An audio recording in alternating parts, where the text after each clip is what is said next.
right, welcome everybody to the Lakers Legacy Podcast, where for one glorious game, the Lakers were able to show off their BDE to the world. And by BDE, I'm talking about that big defense energy, as they ended up winning one of their grittiest, grimiest games of the season against the New York Knicks yesterday. And they did it all without Bron. Hashtag better without Bron FC. Maybe, I don't know, we'll talk about it. I'm your host, Jonathan Hernandez, and helping us talk about it today is, backed by popular Filipino demand, you know him for his optimistic ways and from his work with LakersNation, Mr. Matt Peralta. Matt, how have you been doing? Are you ready to crack open a can of DA's Crunk Juice with me and help gear us up for the home stretch here? You weren't running the LA Marathon yesterday, were you? I wasn't, man, but I would not plan the LA Marathon around a Laker game that starts at 12:30. That's just traffic. And for anyone that's outside of the LA area, just know that that's just logistically a mess. Exactly. Well, I hope you're doing well. Welcome back to the show. It's been, when's the last time I had you? I think the start of the season. So yeah, today's episode, I wanted to have a sort of an appraisal episode of all of our worst hot takes. But you're doing good? Doing well, man. I think, obviously the season's starting to wind down. So everyone that covers a team like you and I is just in a full sprint. It's just nonstop. Every other day is a game. It feels like we got one tomorrow. So I'm doing well, holding up well. The team seems to be kind of on the way up trajectory wise. So that's fun to kind of monitor. And so as far as the Knicks game goes yesterday, that's one of the more enjoyable ones I feel like I've had to cover this year. I'm sure you probably feel the same way given how they won it, who was available, and the opponent and whatnot. But yeah, man, super stoked to see where this team goes the rest of the way here. Absolutely. So the Lakers are now 39-25. They're fifth in the Western Conference, just one game behind the third place Wolves. The Lakers have won 5 out of their last 6 games, and they only have 18 games left of the regular season to go, which is crazy. So here we go. So for today's episode, I wanted to get Matt's thoughts on the New York Knicks game yesterday, just do a really quick recap, and then we'll dive into the topic that everybody's talking about today, which is the better without Bron stuff, whether we actually believe that, whether there's some truth to that. And then I want to dovetail that into a talk about Austin Reeves and his next contract and deal, because he did have his best game in a little bit yesterday. I think the first time he scored 20 points in the last 9 games or something. Yep. And coincidentally, it came without LeBron. So we'll talk about that. And then to end the show, we'll do some Lakers appraisals and talk about everything we've gotten wrong thus far, for better or for worse. So with that said, Matt, what you kind of hinted at it a little bit, but what were your thoughts about the Knicks game yesterday? Because I'm always very wary about these Sunday afternoon games for obvious reasons. It's like, especially if they're in LA, you're just not sure what type of malaise the team is going to be in. We're not sure if they were able to get in on time because of the LA Marathon. So I wasn't expecting the Lakers to kind of come out punching and for them to continue to punch. And it just felt like the Knicks could never sort of get a feel for the game because the Lakers decided to be the grittiest, grimiest version of themselves. Yeah, I mean, first of all, let's not forget it was daylight savings yesterday. Yes. Also. So that just throws a whole ton of things out of whack. I don't know about you, but I woke up very tired today. And I didn't even get to play the basketball game. So I can only imagine how the players must feel losing an hour of his sleep before a pretty physical game. And I thought that's what we got yesterday. As far as my thoughts go, I kind of am aligned with you too. I just sort of was waiting for the ball or the shoe to drop, so to speak. We've seen the Lakers play really good halves before and then kind of tailor off in the third or whatever in the second half usually. And I don't know if that's fatigue, that's focus, that's just, something happens in the game where the pattern seems to be they take a really big punch and then they can't punch back. And then that's just sort of the game. But I felt like yesterday the Lakers were the aggressors from jump. I thought that scrapped, clawed. I thought, they did basically all the things we've been begging them to do this entire season. One of the things that I thought was an interesting subplot was not a whole lot of complaining to the referees and the officials. Another sore spot, I think, for the team this year. So that was good to see. But overall, dude, it's just nice. Proof of concept. I've been kind of preaching that for this whole season was I'm not going to buy into this team until I can see that they've done it and done it against a quality opponent. I know I don't want to dismiss the other wins they've had, like the Pacers win on Friday, for example, but I do want to kind of just say, it's nice that they can do it against a quality team. The Knicks, I know, didn't look great on Sunday, but they're still third in the Eastern Conference and still have a shot to win that and represent the East in the finals. So I'm not going to take this victory lightly. I'm still kind of wary, but overall, I am definitely more encouraged than I would say, even a week or two ago. Yeah, I agree with you. And the Knicks, I think throughout the year, they're like 6th in defensive rating. So they're a very good defensive team. And I think we saw some of that when the Lakers were kind of sputtering offensively to end the game. Yep. Still managed to score 110 points and hold the Knicks to below 100. I think the first time they've did that since like early February against the Warriors. And so overall, it was very impressive. And I think what I was most impressed by was, like, obviously we know that Marcus Smart is going to go out there and give his all, and like Jared Vanderbilt, Jake LaRave. Yep. I was most impressed by like Austin Reeves and Luka Doncic sort of Yep. spearheading the defense. Like Austin Reeves was like ready to like sacrifice his body out there, which is kind of crazy. He was like stripped the ball from Jalen Brunson a couple of times. And so, yeah, I really appreciated their fight. And I think with the way that the Lakers are constructed, with the types of players they have, where they're not the most explosive or athletic, and it does make sense that around this time of the year, as there's only like less than a quarter of the season left, hopefully we should be always getting the best versions of the Lakers. So it does make sense that they would turn up defensively, because I don't think they're the type of team, at least as currently constructed, that can withstand and sustain the type of level and intensity that they did yesterday throughout 82 games, right? So now the question is, can they do that for this home stretch into the playoffs? And yeah, I'm hopeful. We'll see. It seems like we always kind of run into this problem once we hit the playoffs.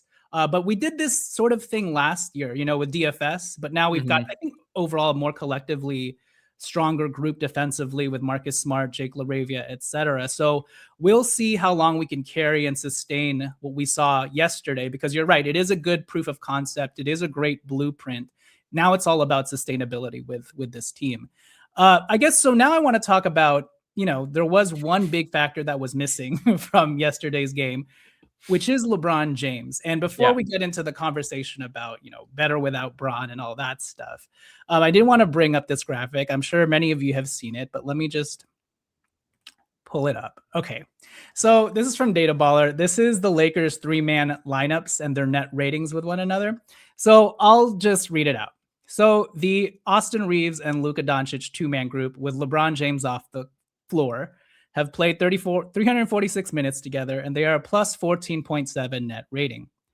The 3-man lineup of all of our big three, Reeves, Luka, and LeBron, they are just a plus 1.5.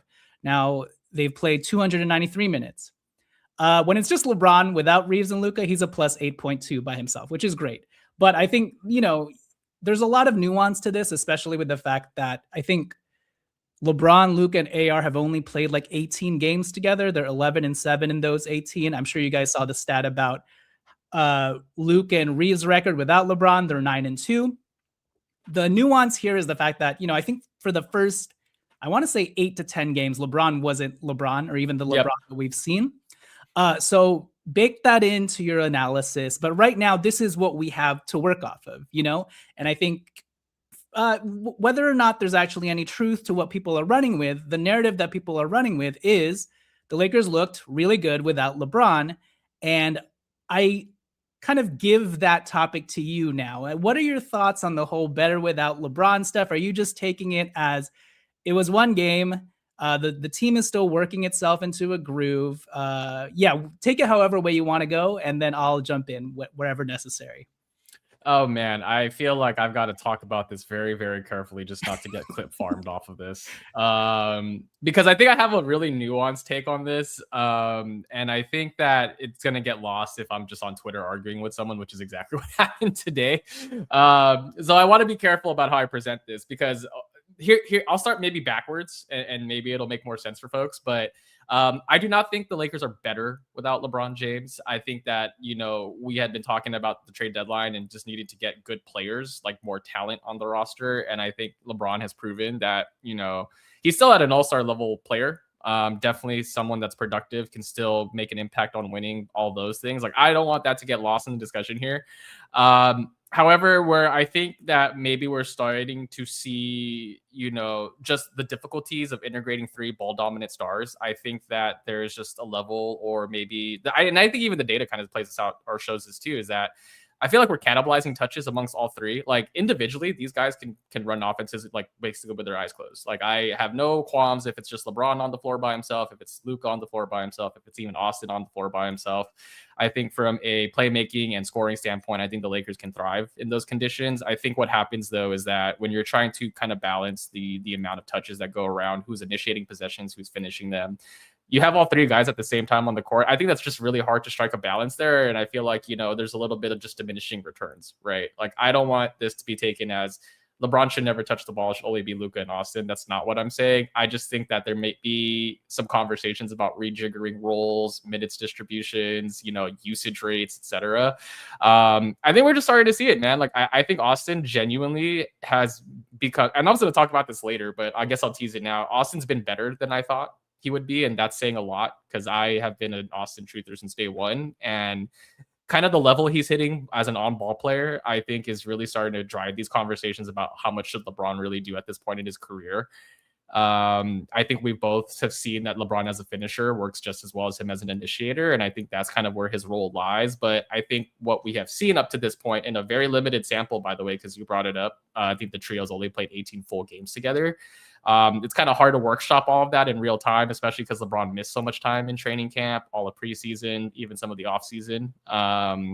So I just genuinely think that we haven't really gotten a chance to see it, and I don't know if we have time to. So with that being said, under those circumstances, I do see why people would think that the Lakers are better without LeBron, especially after a win against the Knicks. But I think the two things that are holding me up are, one, I want to see it against better teams also. I want to see it against more teams. And then two, I do want to see LeBron James just with a more fitted rock, because he's been put in some really bad lineups too, which is why I think also kind of affects these numbers. I think Luka and Austin have had the benefit of having someone like Luke Kennard, for example, to kind of grease the wheels also. So I think that's a factor. But there's a lot of noise in these graphs, Jonathan. I want to turn it back to you.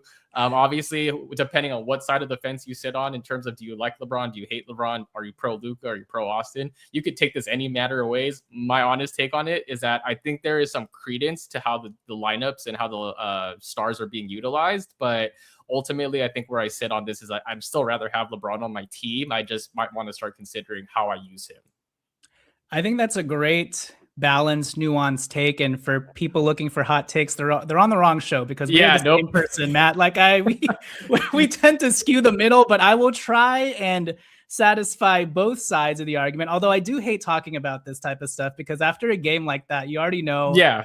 The Luka stands are coming with their pitchforks, and then the LeBron stands. It's like always Lakers civil war, after a win, after a loss. And okay, I will give my nuanced answer now and say, if we're talking about are the Lakers better without LeBron from a holistic moving forward standpoint, like into the future, I would probably say yes. Like this, my answer kind of extends into this summer in terms of how we want to shape this team. And I think it would be, given what we've seen so far, I think it will be complicated to move ahead with LeBron James and Luka and Reeves, to your point about if we want the best versions of, it's really Austin Reeves, to be honest. If we want the best version of Austin Reeves, I don't think that this big three necessarily works together. And also, if we want the best version of Luka, you would hopefully rather have like the younger version of LeBron, who's a little bit more, defensive minded. Yep. That said, in terms of like the vacuum of this season, are the Lakers better without LeBron? The answer is no, because as currently constructed, the Lakers can't just take talent away from this roster, because whatever the Lakers ceiling is this year, they're not going to reach it unless LeBron James is LeBron James, unless DeAndre Ayton is the best version of himself, et cetera, et cetera. So like the easy answer to that is they're not better without LeBron for this season if they plan to make any sort of noise. And I'll give tangible reasons. Like, I think so that obviously we had our best collective defensive performance against the Knicks yesterday, I believe, but we've had other instances where LeBron was spearheading the defense as well. If you remember that Oklahoma City Thunder game at home, when we kind of turned it up in the second half, and that was led by like a LeBron James small ball group. And, the refs kind of got involved and all that stuff, but I was like really impressed by our defense. And you can kind of see where LeBron fits into the type of style that we were playing yesterday, like this swarming defense. And this is also happens to be the time that LeBron locks in on both ends of the floor, you know? Now, I'm not sure what's going on. It seems like he has like a bunch of knick-knack injuries, so hopefully it won't hamper him too much, but you can easily see where LeBron fits, especially if like we continue to deploy these small ball lineups. And then even in this season, I believe LeBron is still one of the best transition players in the NBA, even at his Arguably age. the best one. Yeah. And so the Lakers, that is an aspect that the Lakers desperately need on their team. And you know, it's crazy that LeBron is like still one of our most athletic players at, you know, 41 years old. He just can't sustain the defensive intensity. But again, now that we're on the home stretch, I'm a little bit more confident that we'll get a little bit more of a consistent LeBron.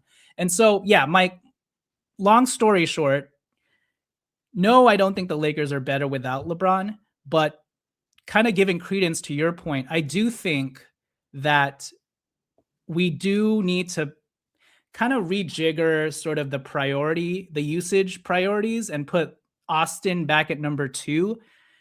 But that's easier said than done when you have LeBron James on the court, you know? Yeah. So I understand it's a hard sort of struggle, which is why I say no, or which is why I say yes, I think the Lakers are better without LeBron, like moving forward into the future. But as far as this year is concerned, it's like the last couple of games we've seen, and we can sort of segue into Austin now, because prior to this game, you know, Austin, I think it was a combination of two things. Austin was working his way back from the injury, but also with LeBron James sort of rounding into form health-wise, Austin was sort of relegated to like the baselines as that secondary guy who just attacks closeouts, but had the ball less in his hands.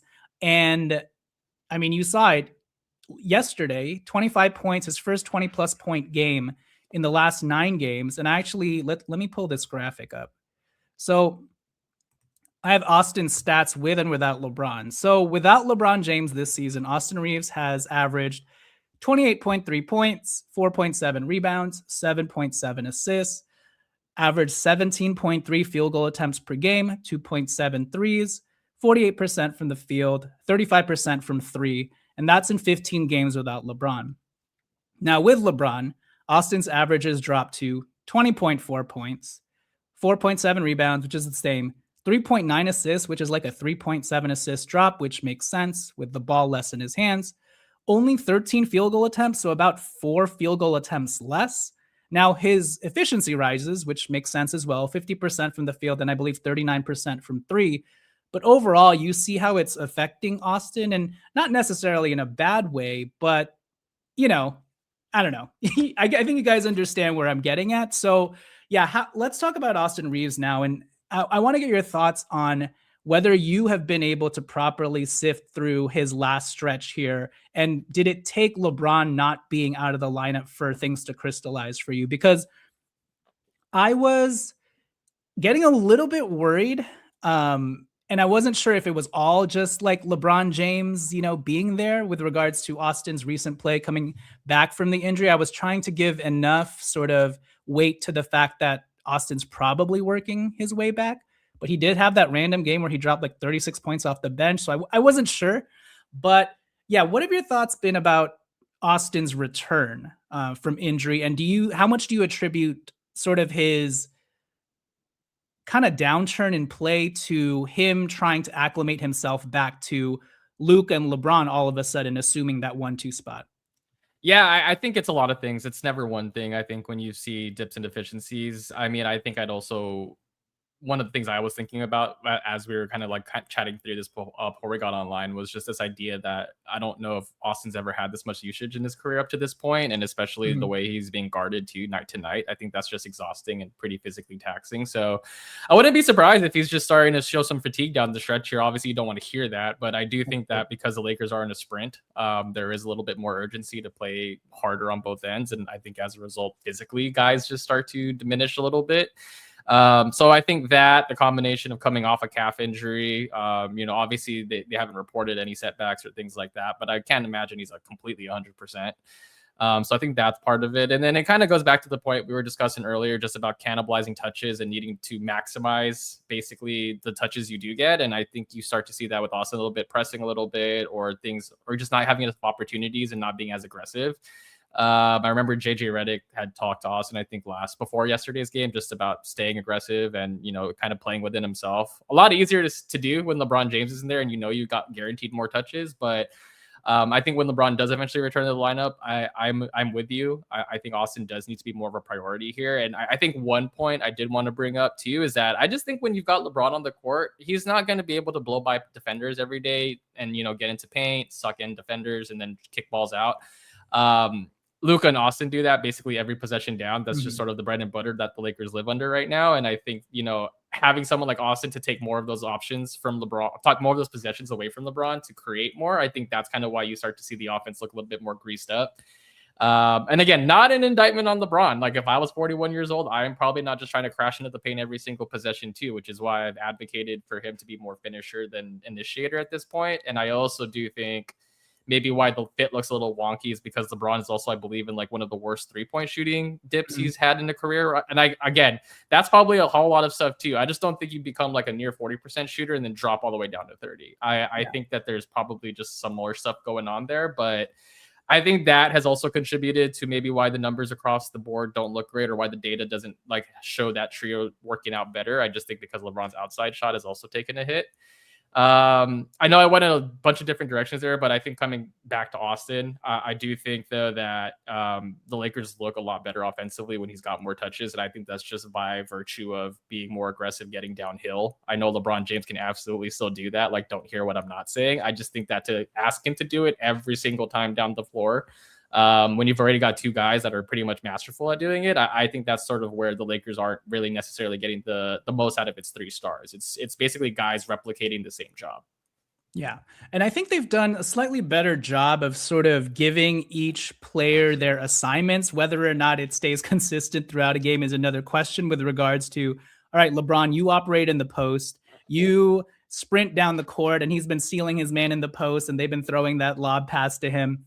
Yep. Austin, you break your man down in the, the wing position. Luka will be at the top of the key like he usually is, but they've also done some things where they've tried to get Luka more off ball. And even though he ends up with the ball at the end of the day, they're putting him in motion more. So yeah. I think in general, the Lakers offense has looked a little bit healthier recently in terms of their play calling execution. And I think that just naturally comes with, well, one, Luke Kennard's addition, I think, has opened up so much for the Lakers, but also the big three starting to play more games with one another and all of them getting healthy at the same time, which is paramount. And to your point, I think the reason why it hasn't clicked as much has been because LeBron's 3-point shot hasn't necessarily been there. We've seen in those 2 games where he hit like 4 threes and 3 threes, like we look great, So if LeBron can even just get back to a consistent 35% from 3, I think that would help things out a lot. I know people were taking Rui's comments post game yesterday as a slight on LeBron because Rui was like, yeah, the spacing was great. I don't think he was trying to knock LeBron with that comment. But I mean, it is true, I feel like the big 3 works so much better if, LeBron, I don't want to say LeBron is holding up his end of the bargain, but LeBron's always been at least an above average 3-point shooter in his time with the Lakers, So for that to all of a sudden drop off, it's had a sort of cascading effect on how effective this 3-man lineup can be. So with regards to Austin, now that without stepping on your later points coming up, but where do you stand now on like what to offer him on his next contract? I think it was easy to, when he was averaging 28 points. I mean, you see the numbers right here without LeBron, 28 points, 7 assists, like 48% from the field. In totality, he's still averaging 25 points and 5 assists on the season and having one of the most efficient 25 5-assist games as a Laker guard ever. So having said that, Austin is going to be 28 years old, and we obviously see the limitations of if it's just Austin and Luka and we don't have the proper, defensive, fortitude around them, I don't know how far we can get. But having said that, yeah, where do you stand on, and maybe it's been sort of an up and down journey for you, but where do you stand now on Austin Reeves' next contract? Oh, I still think you pay him like a star level dude. I genuinely, I do not know what Austin's ceiling looks like at this point anymore. If you told me that he was having the season he's having now, I would have had a hard time believing you preseason. But kind of just speaks to how much he's grown as a player on ball and off the ball. I feel like he's improved basically across the board. And if we're talking about how do we build this team moving forward with Luka Doncic, I feel like we've seen the backcourt success these two have had already. And I feel like if you give them more time to grow together and you just hand the reins completely to these two, I think it's kind of like a force multiplier effect for the rest of the offense. Sort of what we saw yesterday against the Knicks. But I definitely think of that you've got these two as kind of your pole position players or your pillars, so to speak. And you've got that going into the offseason. I feel like team building becomes far easier because then you've got a really clear idea of what kind of players you need to be targeting around them for the short and long term. So yeah, I mean, I haven't really been moved too much. I know during the down portions of, I mean, who knows, man, like the Lakers play the Timberwolves tomorrow and maybe Austin has another rough game and we have this conversation again with him. But I would like to think that most of the season is a good sample of what we can get from Austin Reeves. And like I mentioned to you, like if he continues to get better, then I feel like it becomes an even easier decision to make. So I'm happy to pay the price for the player that he's currently shown me. But even in the off chance, or maybe I shouldn't say off chance, but on the chance that there's still more to kind of hit as far as the ceiling goes, then I feel like that's a worthy gamble that the Lakers should take here. So what's the exact number you'd be do you have a cap at what number you'd be like sort of queasy at? So Austin Reeves' first year max salary, if we give him the max, would be $41 million. Are you fine with that? Are you a little bit like, oh, we just got to do what we got to do? Like, how are you feeling about $41 million per year? And then I think that would be 210 over 5 years or something like that. Around $48 million per year. Yeah, I think the number obviously is shocking, right? Like just at face value, especially because he's making just 13 or 14 million this year. So I get why people are a little queasy looking at that, but I think it always makes me feel a little bit better that the salary cap will increase per normal. 41, in the future looks kind of bad now, but when it kind of gets to it, I think it's pretty manageable. Yeah, I mean, I don't really have a limit. I am team keep Austin here as much as possible because I think we've seen how star hunting goes for the Lakers in free agency. It's usually not go well. And the promise of cap space, I think, continues to wear on this fan base. So if we're going to open the summer with a lot of money, I would like to spend it on some of our homegrown guys and guys that have proven they can play next to our superstar and Luka Doncic. And I think Austin Reeves is that player. So what I obviously like for him to sign for a little bit less and keep some flexibility with the team and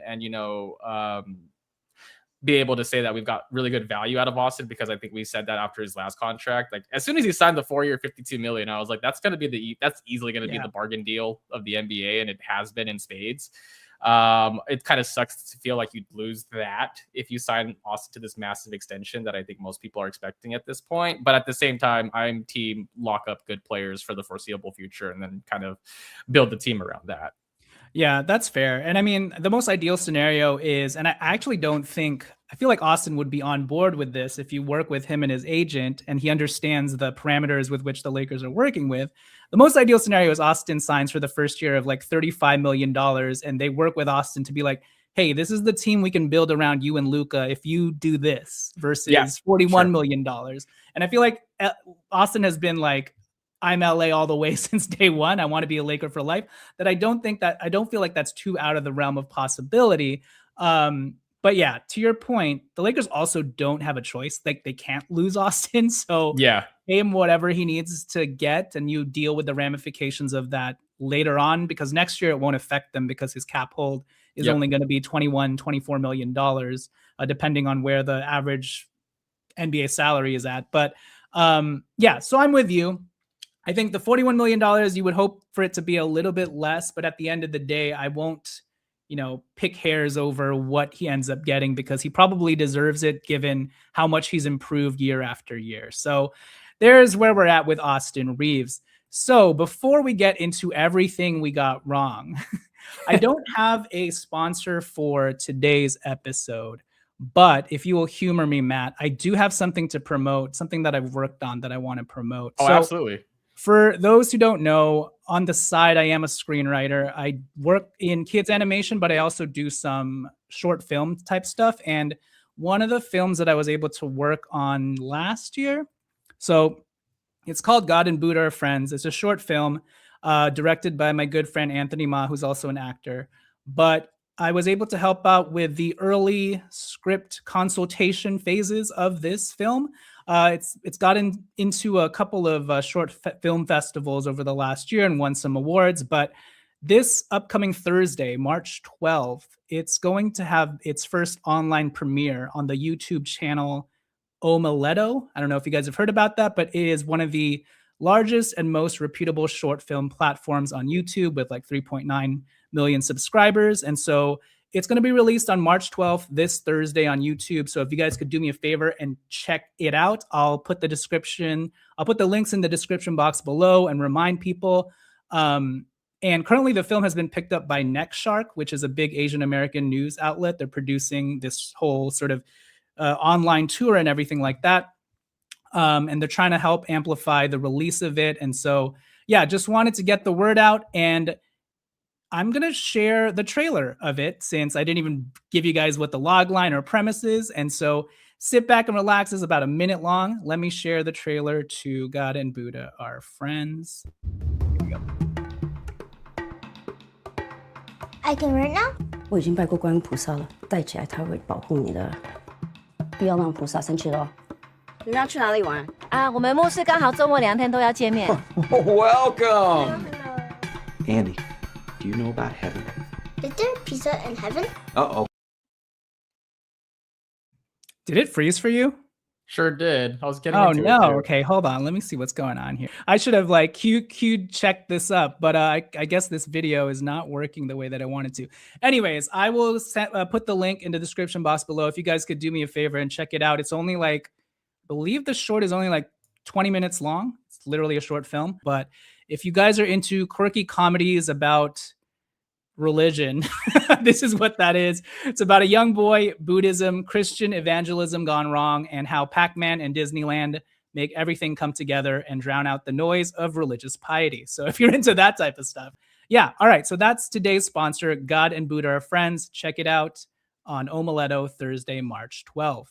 All right. Let's get back into the show. Let me make sure.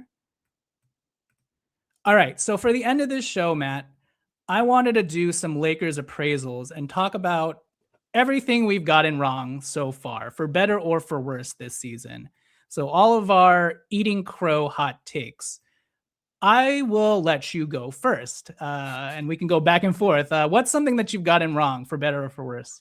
I did not think Austin Reeves would be basically an all-star level player. Last season, you saw glimpses of what he could be post Anthony Davis trade with a little bit more unleashed. And I thought maybe we'll just get a little bit more of that. But he legitimately, Jonathan, before he got hurt and went down with the calf injury, I think probably would have made the all-star team had he continued on that sort of trajectory or production level.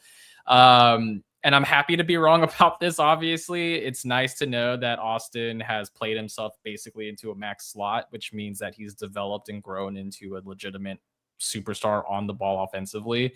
I know some people might still pick at his defense a little bit, but I genuinely think as a 6'5" guard that scraps and is willing to lay his body down, take charges, play physically, I think that's about as much as you can ask for, especially given his offensive demands. So happy to be wrong that Austin Reeves has blossomed into a legitimate star player. And, I don't know if this is the best comparison, but he sort of feels like he's in a Jamal Murray tier before this year of like always constantly at all-star level, but doesn't necessarily make the team.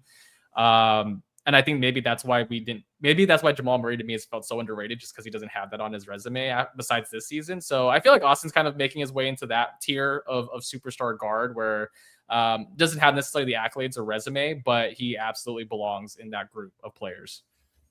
Yeah, I agree with you. That was actually one of the things that I was wrong about on my list as well. And I thought last season he grew tremendously, and I was like, hey, if Austin is just this for the rest of his career, he's awesome. Gravy, Yeah. Like 20 and 5. I didn't even think he would get to this level. And he was doing 20 and 5 very efficiently as well. And so for him to kind of show out at the beginning of the season, like without LeBron, with the defense more focused on him and everybody knowing, hey, Austin Reeves is a thing legitimately. And for him to go 28 and 6 on ridiculous percentages. And again, even at 25 and 5, one of the most efficient Lakers guard seasons in franchise history is insane. And so, yes, I was also wrong about capping Austin's ceiling. And even though this last stretch has made me a little bit queasy again, I'm kind of like, are we having PTSD? And obviously, The playoffs might be the final tale to all of this. We'll have our real takes and thoughts by the end of this playoffs. But even with that said, I'm not going to question Austin's ceiling because every year he has literally continued to grow and improve. So we were wrong about Austin Reeves. And I honestly hope that he proves us wrong again in the playoffs, because now the prevailing narrative with Austin will always be, can he withstand the physicality of a playoff series against teams with toolsiness, physicality, and length? So yesterday was a good proof of concept because the Knicks are top 5 in defensive rating. They've got OG Anunoby, Mikal Bridges, etc. And Austin Reeves held up just fine. So, all right. With regards to something that I got wrong. So I was wrong about Jake LaRavia. Oh, interesting. What were you wrong about? I was so high on Jake coming into the season. I was high about him. Okay, so I was right in the sense that I thought one of his most underrated skill sets would be his defense. And I was like, I actually think you guys will gravitate more towards his defense than his offense. Having said that, I was wrong about Jake LaRavia with regards to 2 things. 1, his shooting, and then 2, his ceiling. Now, Jake's only 23 years old, believe it or not, which is crazy. But I thought because he was only 23 and because he had shown flashes with the Memphis Grizzlies of when he has the ball, when he has usage, he can go on these crazy stretches where he's like dropping 28 points and hitting 8 threes. I thought because of that, like maybe Jake's ceiling was higher than, any of us are expecting. I was thinking like, oh, maybe can he have that sort of, Austin Reeves trajectory, but at the small forward, power forward position? Can he end up looking like a Gordon Hayward, Jaime Hawkins type player? But the more I've watched him play, and I know this is a nuanced, situation too, where he is a tertiary player, but I do feel like he's gotten enough chances this season to have the usage, be a starter without LeBron, without Luka, without Austin. He's had some games where he's popped off, but for the most part, it kind of feels like he's just going to settle into being like a really good role player, which isn't a bad thing. But I think I was wrong about maybe, and the tale is not over with this, right? But right now, I feel like I'm wrong about Jake LaRavia with regards to the ceiling that I thought he might have, and also more specifically, his 3-point shooting, because I thought that he'd be a more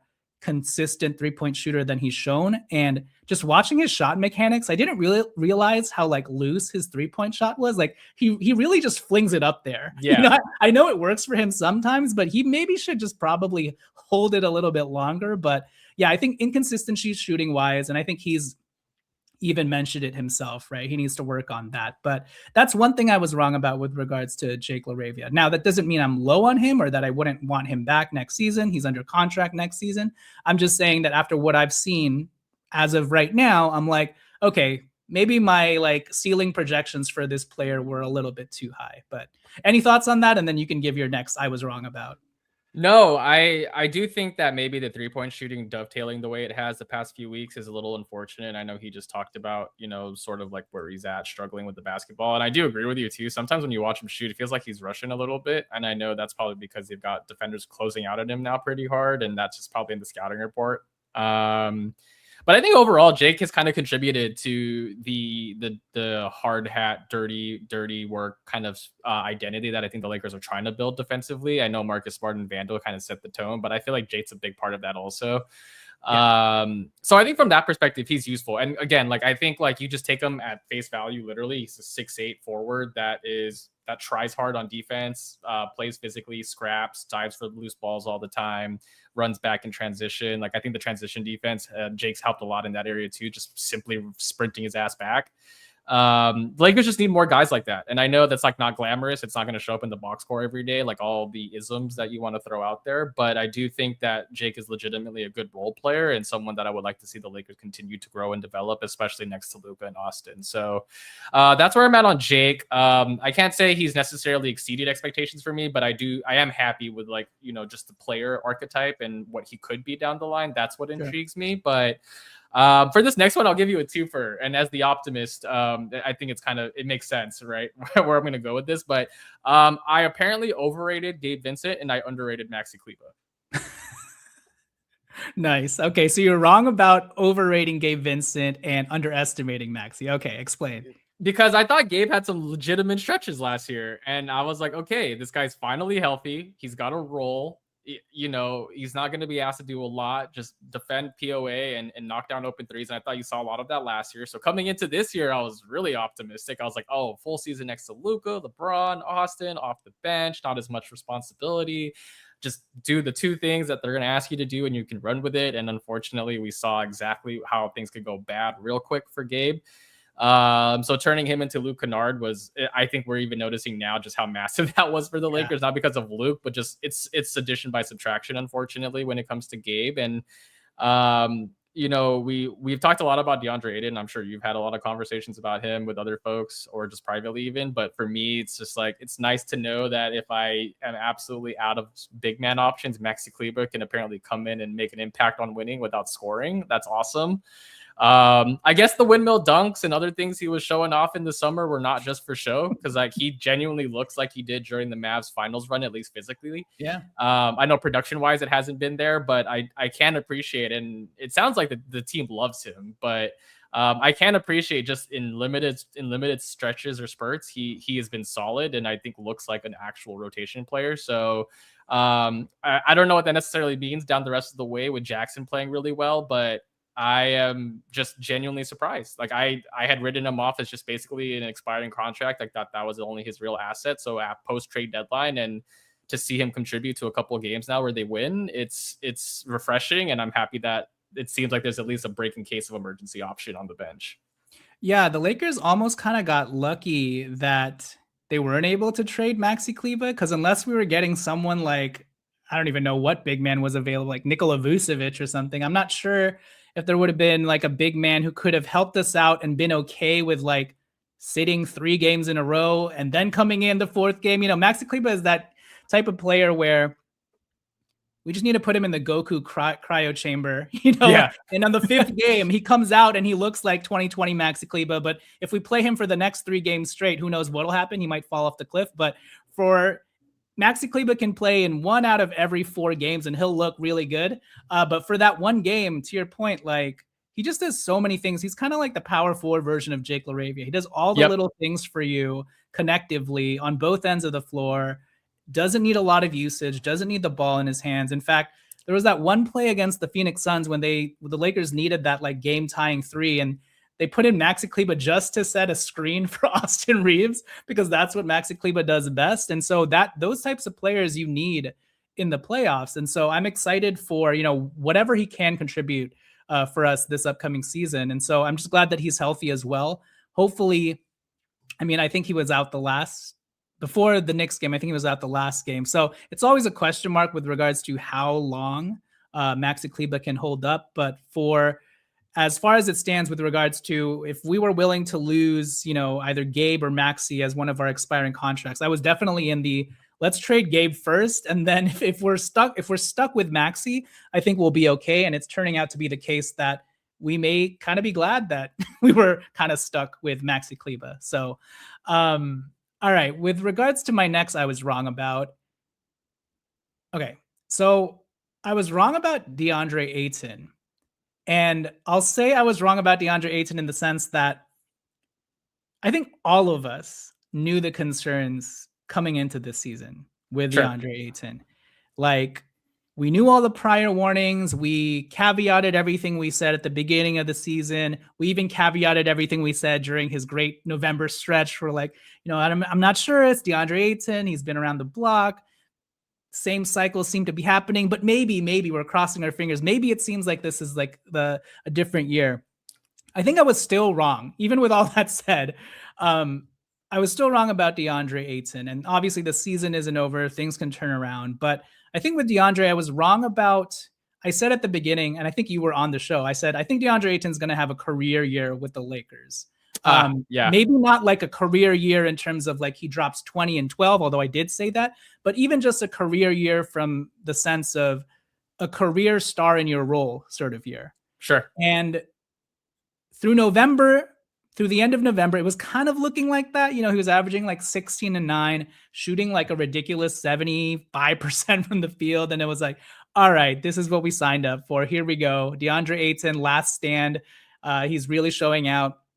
But then for whatever reason, and I don't even necessarily think it's like DeAndre Ayton maliciously trying to cause a fuss in the locker room. I just think he doesn't have a consistent motor, regardless. Yeah. You know, like I don't think he's trying to be annoying or being a locker room cancer, because I don't think any of the guys have actually had any issues with him, as far as I know.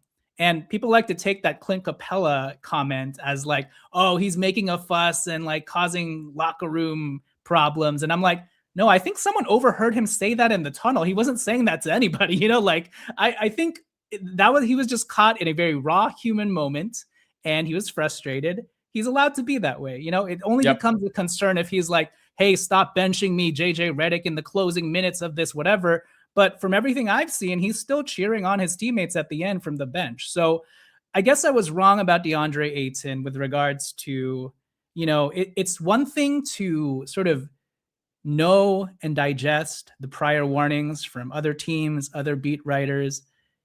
It's another thing to like live the bipolar loafing and motor issues day in, day out. Now, having said that, I would still say it was a good signing because of how much he's making, and we couldn't have gotten anyone better this season. And there's still time to turn things around. But I guess with regards to, I had very lofty expectations with regards to DeAndre Ayton, even understanding and cautioning myself. So that's where I stand with DeAndre. If you have any other things to say about DeAndre, please go ahead and do so. And if you have another thing, go ahead. Yeah, no, I think the first thing I'll say is that I have actually had to tweet out, or not tweet out, but I've actually had to text some people, apologies, you were right about DeAndre Ayton. Because ever the optimist, man. Like I was with you. I wasn't necessarily projecting a career 2010 year from him. I just thought, you know, this will be the easiest thing he'll ever walk into as a starting center in the NBA. And, you know, for better or for worse, I feel like I was proven right, if anything. Just like, I think he will have big games, and I think there will be times where he's just kind of in and out. And that's kind of what the past few months have been with him. And that sucks to say because he is your starting center. And I think, I don't know how you feel about this, but I feel like when people say DeAndre Ayton is the X factor, I think the unfortunate thing is it's not really production based when they say that. It's more of like a subtle, like, what version of him are we going to get? Because to me, he could definitely be pretty good every single night. Like the Knicks game is a perfect example. I don't think his box score really stood out, but I thought he did literally all the things you want him to do and then some. And then the Lakers ended up winning a really quality game. I was joking on Twitter that yesterday DeAndre Ayton was playing like prime Clint Capella, and it was good. And it was awesome. Yeah, like that's the thing. Like my friend and longtime co-host on LakersNation, Trevor Lane, has said, like, if you knew that you were going to sign up to be Clint Capella, there's no point to complain, and you've got to play that role. I know that's maybe not the most optimal way DeAndre Ayton feels like he should be used, but I think for this specific Laker team, I should say, guys just kind of have to fall in line and fill roles. And again, I'm not trying to open a can of worms, but I think that's sort of where like I was trying to go. The LeBron James conversation was like, if you could turn him into like supercharged Draymond Green, for example, like I think the Lakers would be sick. I just don't think you would ever ask him. I don't think you'd ever be able to get away with doing that. But that's sort of where I was trying to go with it. So overall, like I think DeAndre Ayton, at least in my perspective, has basically been up to expectation. And I think, you know, for the Lakers to be, you know, in that tier of contender, they need him to be like star level on DeAndre Ayton in his role, like you said. So that's where I'm at on DA. And I think the last thing I have really is that I'm just really bummed about Dalton Connect. And like, look, as someone that saw him struggle at you know, Summer League, it was jarring. But I also was hopeful that all the talk about burnout, overworking himself, the mental of being traded, and then all that stuff was just going to come to pass, and we got a fresh start with him this year. I was not expecting him to be Luke Kennard. Like, I think that is the long-term vision for Dalton Connect still, whether that's with the Lakers or not. And I would probably argue probably not with LA. But I wasn't expecting that. I was just expecting, though, for him not to be such a negative asset or a negative valued asset at this point. Like, I know he's an older prospect and he hasn't shown a lot in the NBA, but I would like to believe that the college player we saw from Dalton Connect still exists somewhere. And I think sometimes prospects need changes of scenery. And I think Dalton is a A1 guy for that.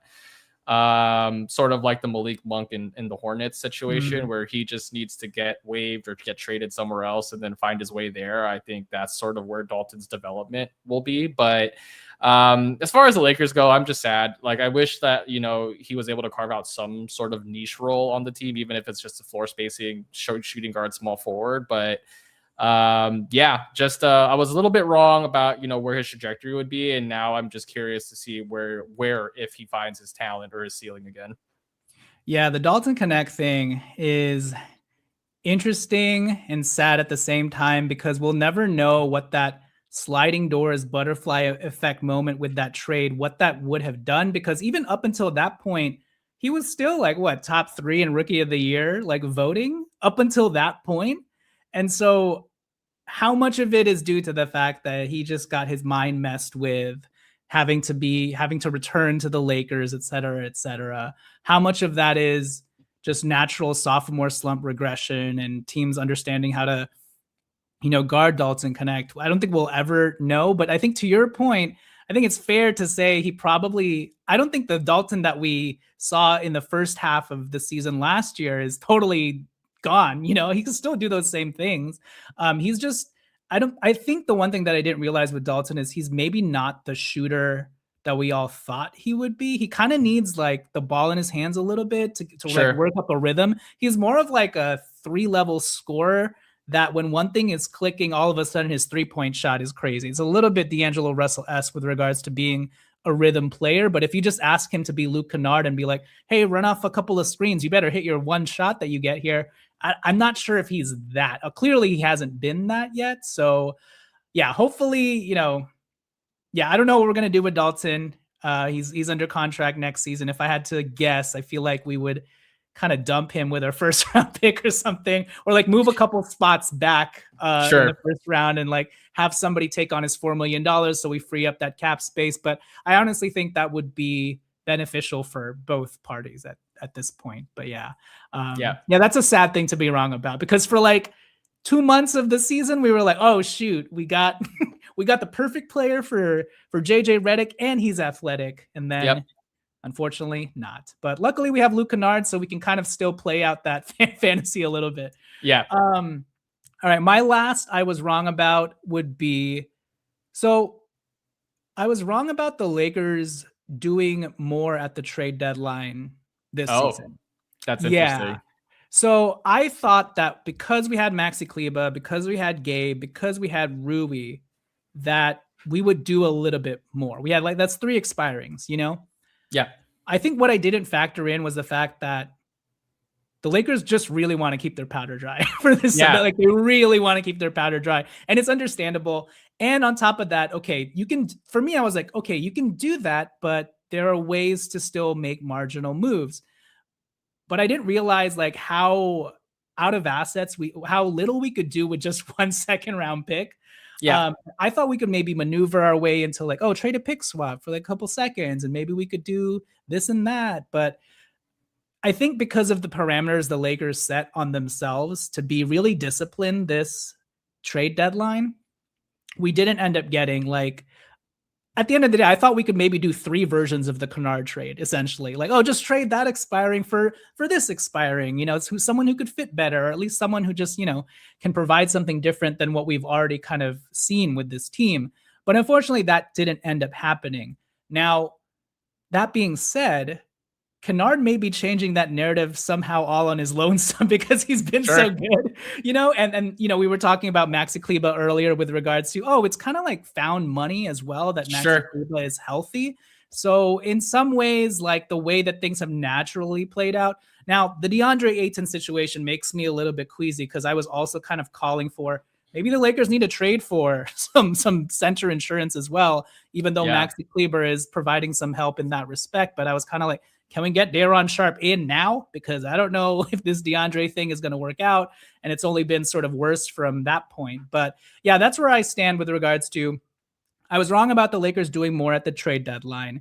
Having said that, I understood it, and at least the one move that they did make, it's turning out to be like an A+ signing, to the point where you're starting to wonder, do the Lakers just bring back Luke Kennard with a portion of the room mid-level or something like that? Because he seems so integral to sort of opening up JJ Redick's system without doing too much, So any thoughts on what the Lakers did or didn't do this trade deadline, and do you understand where they're coming from?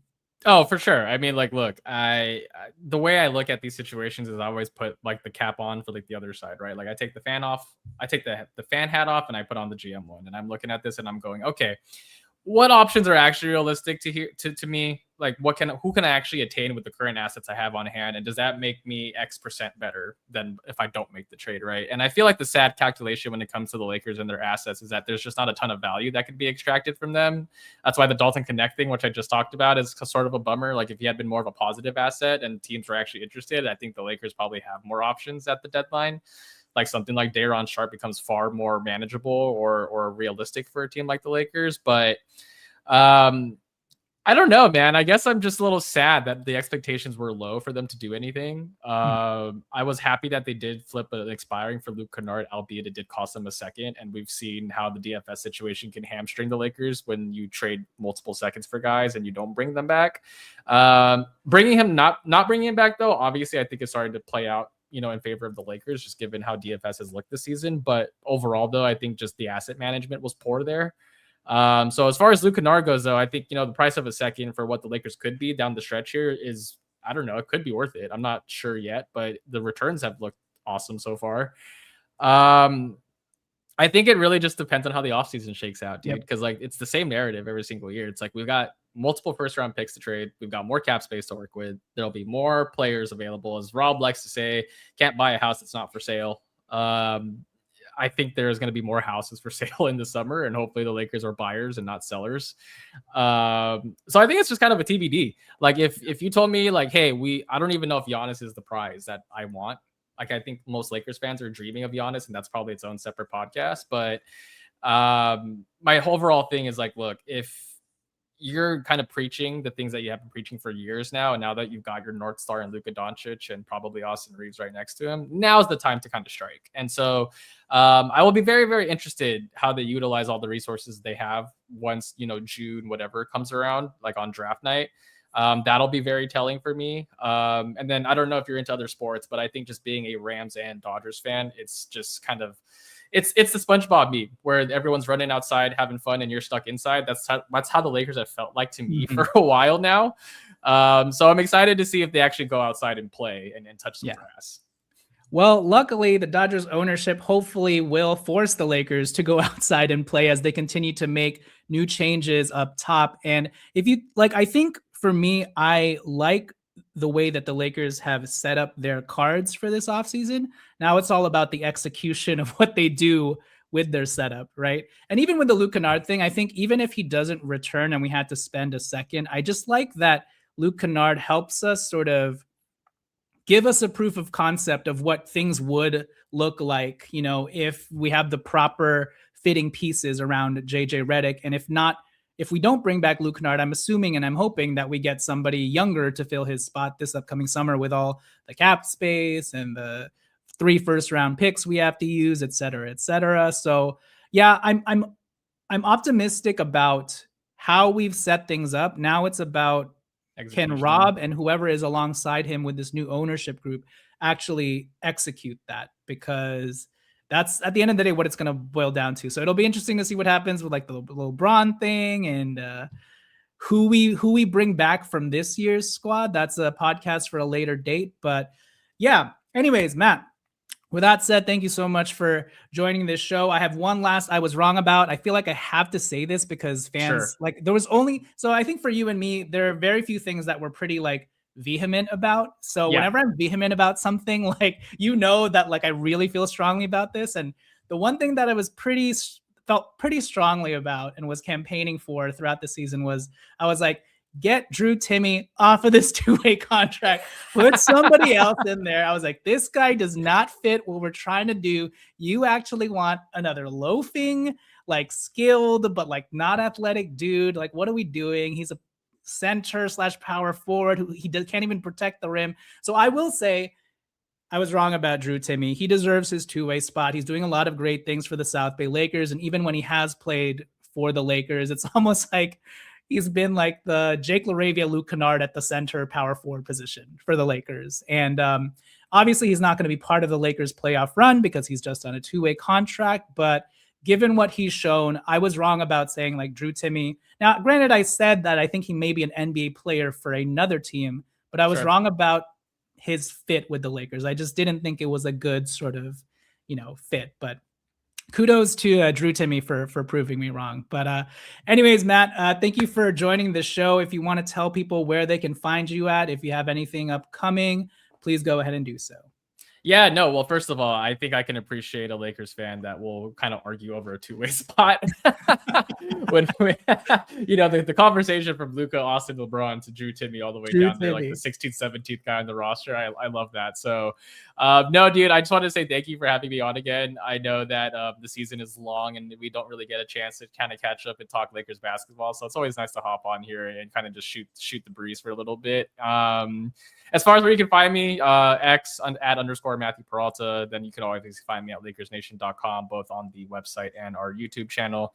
We're grinding away and just kind of counting the days until we get to the playoffs. Hopefully we are finishing with home court advantage, Jonathan, and we are able to maybe steal a playoff series and kind of just let the chips fall where they may. But just like you, man, I'm really interested to see what the Lakers look like down the stretch here. If the Knicks game is an indication of things to come, then I think the Lakers are in great shape. If that ends up being a mirage, then I feel like you're going to be back to square one in the offseason, where we'll be having tons of arguments amongst all the fan clubs and whichever side of the aisle you sit in. But overall, dude, I'm still excited to see where it all shakes out, and I think we're in for a fun summer. So excited to kind of chat again later when we've got some dust settling and we can kind of see where the Lakers go from there. Absolutely. So yeah, 18 games left as the Lakers continue to try and chase title 18. Matt, I'm sorry that I didn't wear the snapback cap as well. Oh, it's all good, man. We would have looked even more. Are you wearing a gray shirt? Yeah. we almost did it. Thank God. Yeah. Anyways, thanks again for hopping on the show. If you guys could please like the video, comment down below, and most importantly, hit subscribe. Check out Lakers Legacy on YouTube. And if you're listening to this on Spotify, Apple Podcasts, if you could give a 5-star rating, I would greatly appreciate it. But with that said, this has been Jonathan Hernandez of the Lakers Legacy Podcast. That is Matthew Peralta of Lakers Nation, and we shall catch you guys next time. Peace.